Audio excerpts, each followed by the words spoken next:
Buenas tardes a todos. Quería compartir una pequeña reflexión. Como estamos entrando casi en la Semana Santa, pues aproveché para coger uno de los episodios muy conocidos, que sería pues la oración en Getsemaní. Getsemaní está situado en el Monte de los Olivos, en Jerusalén. Y yo aquí es que es donde más soy consciente del verbo hecho carne, ¿no? De Jesús como hombre, ¿no? Como entre la angustia y el sufrimiento que él tenía como hombre, ¿no? Que él mismo lo llama tristeza de muerte.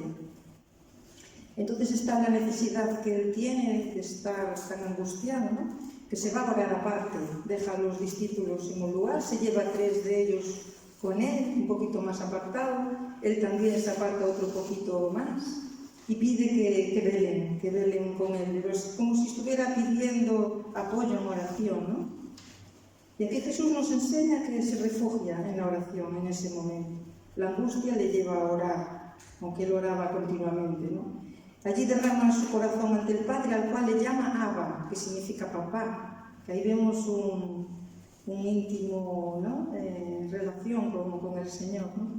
Y libra una batalla tan grande que dice que su sudor se convierte en gotas de sangre, que eso sucede cuando alguien está muy sometido a un estrés muy grande. No es que suceda muchas veces, pero a veces sí tiene base científica, ¿no? No es que Jesús no quisiera enfrentarse a la muerte, no era eso lo que le asustaba. Lo peor era tomar esa copa que decía él, ¿no? Ese cáliz que es una metáfora del cáliz que dice que Dios tiene en su mano, que está llena de los pecados de los hombres y que lo van a beber los impíos, dice, ¿no? Que dará a beber. Bueno, el Salmo 75 habla de eso, ¿no? Eso, Jesús sabía que una vez que bebiera esa copa para cargar con el pecado de la humanidad, Dios lo iba a abandonar, que es lo que hizo en la cruz. Se sintió desamparado, dijo, ¿por qué me has abandonado, no? Era tal el sufrimiento por lo que él esperaba que Dios le envió un ángel para fortalecerle. Cuando les dice a los discípulos que oren para no caer en tentación, yo creo que su tentación era pasar de aquella copa, pues estaba orando, Señor, pase de mí esta copa, pero no como yo quiera, sino como quieras tú. Al final la oración y la fortaleza que Dios le dio le llevó a asumir que la voluntad era pasar por eso, ¿no? Y como encontró a los discípulos varias veces dormidos, les dijo otra vez, velad y orad para que no entréis en tentación, porque el espíritu a la verdad está dispuesto, pero la carne es débil. De hecho, a las pocas horas Pedro cayó en la tentación de negar a Jesús 3 veces, ¿no? Bueno, y me quedo con esta enseñanza, ¿no? Y os dejo con esta enseñanza, la enseñanza que nos da Él. Hasta en esos momentos nos enseña algo, ¿no? La oración es una herramienta que, entre otras cosas, nos va a ayudar a superar la tentación. Y nada más. Podemos orar.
buenas tardes a todos. Amén. Aún es tarde, ¿no?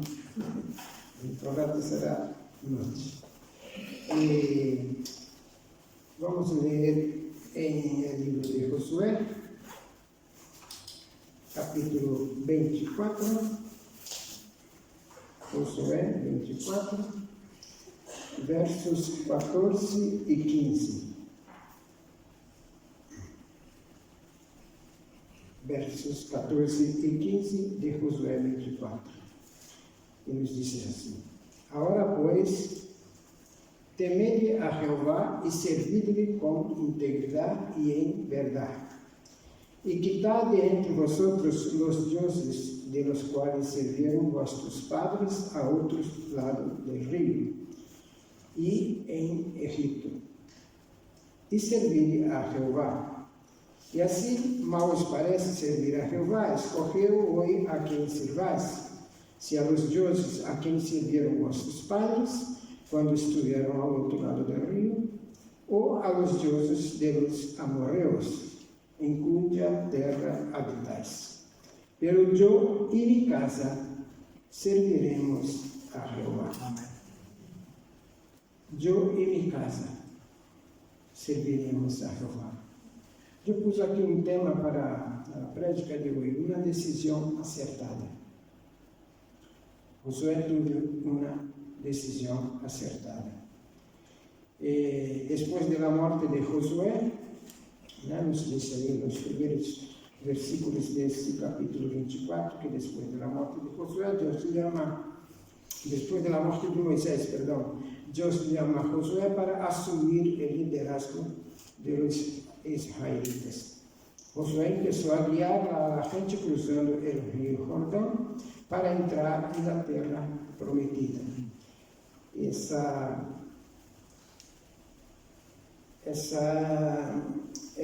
foi a ida de Moisés, que passou a ordem a Josué para seguir com o povo hasta a terra prometida.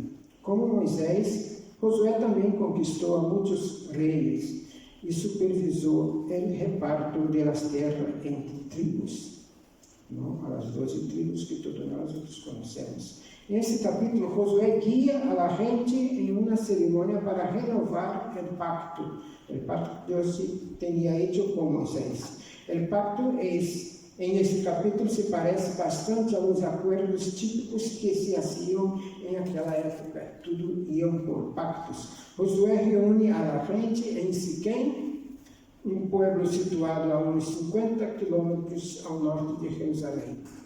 Imagina ali um local que poderia ter muitas pedras e Josué subiu uma dessas pedras e conclama ao povo, chama a atenção daquele povo que estava indo com ele à cidade prometida e chama a eles, a los anciões de Israel, seus príncipes, seus jueces e seus oficiais se apresentam diante de Deus. Então a primeira preocupação de Josué de llamar a atención de los reyes, de los ancianos, de los príncipes, de los jueces, personas oficiales que estaban allí dentro de aquel pueblo. Y como veremos en el versículo 2, Josué quiere dirigirse a todo el pueblo. No obstante, primero reúne al liderazgo de Israel para que se presenten ante Dios. Dios sabe, Josué também sabe que a gente não se mantendrá fiel ao pacto se seus líderes não fazem do mesmo. Primeiro, temos que ter um líder, não? Todo grupo, todo local, um pueblo tem um líder. Então, se o líder faz aquilo que tem que fazer, os demais vão atrás do líder, porque tem que obedecer ao seu líder. Então, Josué, quando chama a esses anciões de Israel, seus príncipes, seus juízes, pessoas oficiais, a primeira preocupação de Josué era que a esses teriam que seguir com a lei, de estar às ordens de Josué. Então, se estavam às ordens de seus oficiais, seguro que a liderança seguiria as ordens de Josué. Então, a preocupação de Josué era essa. E dijo Josué a todo o pueblo: assim disse Jeová, Deus de Israel. Era Deus que estava descendo a Josué, e Josué falando com o povo, falando com aqueles líderes, para que aqueles líderes obedecessem a Josué. Vossos pais habitaram antigamente ao outro lado do rio, isto é, Tare, padre de Abraão e de Nacor, e serviam a deuses estranhos. Então, Josué estava alertando aquele povo que não deveriam seguir aquilo que os seus antecessores, seus pais, faziam. Josué estava chamando a atenção daquele povo que tinha que tomar uma decisão diferente em suas vidas e não permanecer em as coisas que os seus pais faziam. Então, a chamada de Josué, Deus falando com Josué, a primeira compreensão que toma seria um líder. Um líder. Se tu tens um líder à frente das coisas, não. Quando não se tem um líder, cada um busca uma solução, cada um busca um lado, cada um busca uma direção, e não chegamos a determinado lugar. Não chegamos a determinado lugar, não chegamos à conclusão de nada. E a primeira observação que Josué mandou aquele povo temer a Jeová. A primeira coisa, chamou a atenção daquele povo, temer a Jeová.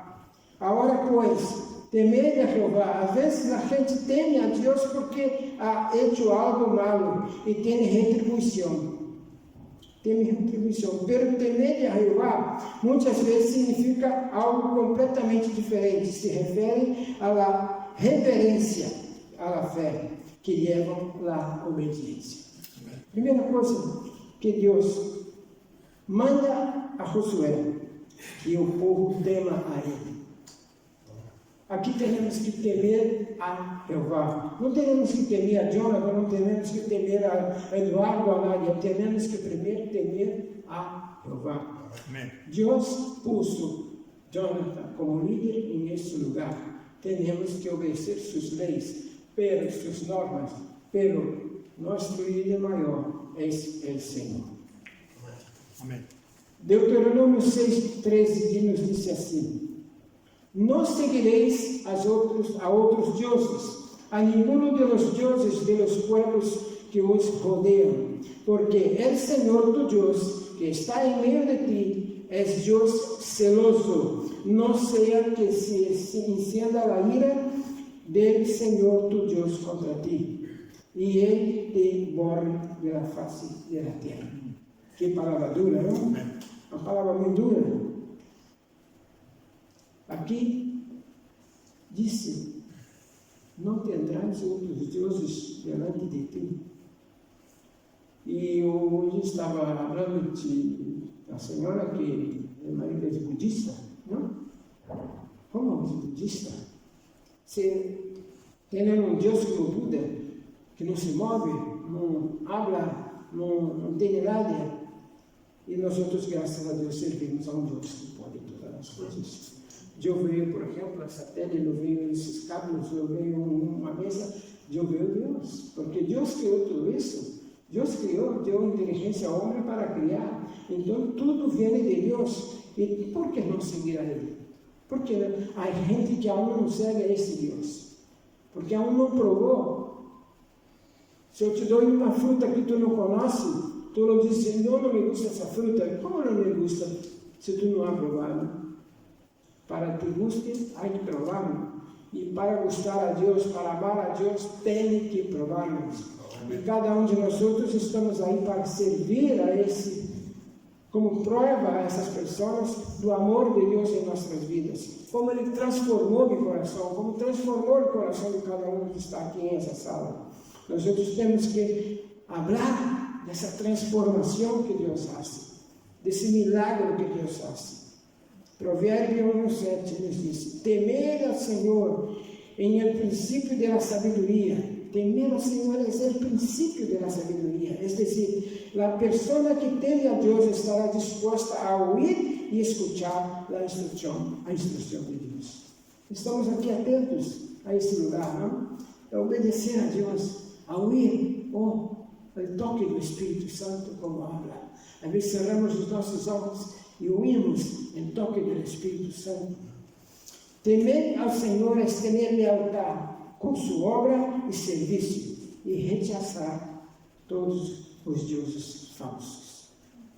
Para rechaçar os deuses falsos, tem que temer ao Senhor e ter lealdade com sua obra e serviço. E também em Hechos 9:31 nos diz assim: o princípio da sabedoria é o temor a Jeová. Os insensatos despreciam a sabedoria e a disciplina. Os que rechaçam a isso são chamados insensatos, porque não têm noção de como é nosso Deus. Então são chamados de insensatos, porque despreciam a sabedoria e a disciplina que vem de Deus. A segunda observação que Josué chama a atenção deste povo foi servir com integridade e verdade. Servir a Ele com integridade e verdade.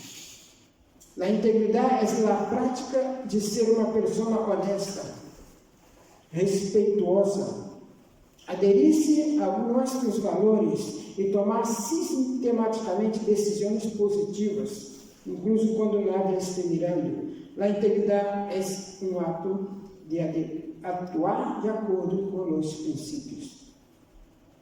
A segunda coisa que Josué habla com esse povo é de servir a Deus com integridade. Se servirmos a Ele com integridade e com verdade, que é isso que a essência de Deus é verdade, e para isso temos que andar em verdade, em integridade. É a prática de cada um de nós outros. Temos que andar em verdade e em integridade com nosso Deus. Não existe dois termos, não existe duas palavras, ou é sim ou é não. É sim, sim, não. Se passa daí, já é coisas que não pertencem a Deus. Uma pessoa leal não só dirá a verdade, senão que também levará uma vida verdadeira. Uma vida que siga um caminho reto e estreito, em lugar de se meter-se a cada capricho ou tentação. Uma pessoa íntegra se mantendrá firme. É muito importante quando nós falamos a verdade. Não? É tão malo quando a gente diz: pois tu mentiste. Tu mentiste para mim, não és assim, tu. Então, isso nos machuca, nos machaca um pouco, não?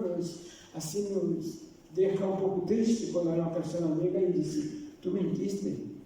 A palavra de Deus tem que ser sim, sim e não. Então, se tu daí para frente és anátema, como diz a palavra.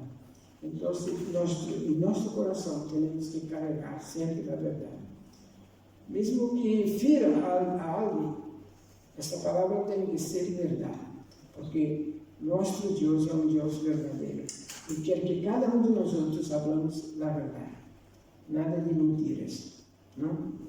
E terceira coisa que ele pediu: entre vosotros os deuses de vossos pais. Que tal isso de los deuses que serviram a vossos pais? Vosotros estão vivendo uma nova dimensão em vossa vida. Nós vamos para uma terra prometida, nós vamos para uma terra que emana leite e mel, a coisa boa. Então, para que volver as coisas de seus padres? Seus padres faziam coisas malas, por que vamos fazer agora? Por que vai dar continuidade a uma coisa mala? Não. Ele estava dizendo àquele povo: deixares, quitade entre vosotros os deuses de vossos padres. Não serviram a eles serviram em ignorância, por não conhecer o caminho do Senhor. Muitas das vezes a gente serve a outros deuses por não conhecer a nosso Deus.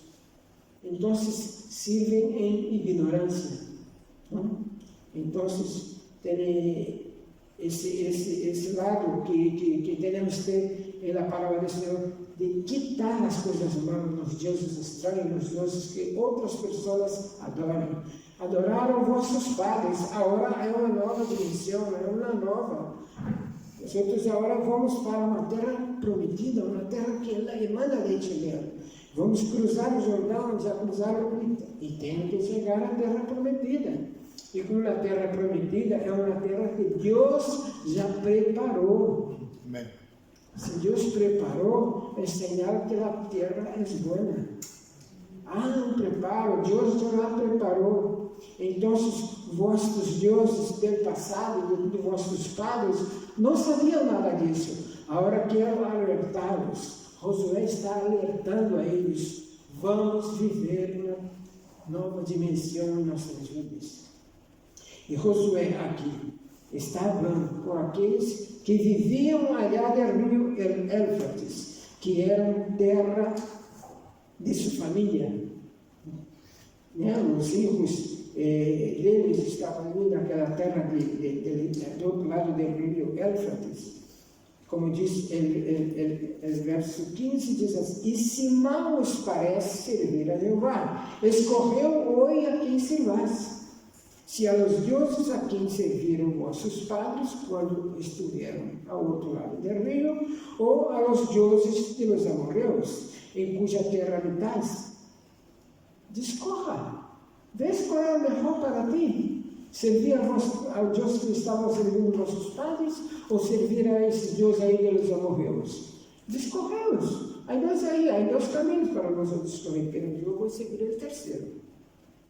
Josué, eu não vou servir nada disso. Eu vou servir a um Deus que pode todas as coisas da minha vida. E Deus agora vai a tocar a Josué a dizer àquele povo: eu e minha casa serviremos ao Senhor. Eu e minha casa vamos fazer coisas distintas. Eu e minha casa vou servir a um Deus que pode todas as coisas, pode sanar, pode curar, pode fazer milagres. Eu e minha casa vamos servir a um Deus que pode tudo. Eu e minha casa serviremos a Jeová. Eu não vou servir a esses deuses estranhos. Eu não vou servir a esses deuses que os padres serviram. Eu não vou servir a esse Deus que está aí afetando todo isso que está passando aí. Não vou. Eu em casa vou servir ao Senhor. E que cada um de nós outros aqui nessa sala pode dizer: eu e minha casa serviremos ao Senhor, a Jeová. Ele é o autor e consumador das nossas vidas. Ele que pode todas as coisas. Deus age de nada, tudo. Criou o céu e a terra. Antes criou o céu, por quê? Porque tudo vem do céu, tudo vem de Deus para a nossa vida. Tudo. Depois criou o mar, criou os peixes, criou isso, depois criou o homem. O homem mais guapo que tem, porque criou a sua imagem e sua estatura. Criou a sua imagem. Ostra, que bendição nós outros pertencer a esse Deus que nós outros fomos criados à sua imagem e semelhança. Que bendição, não? E depois formar uma mulher das costilhas desse homem.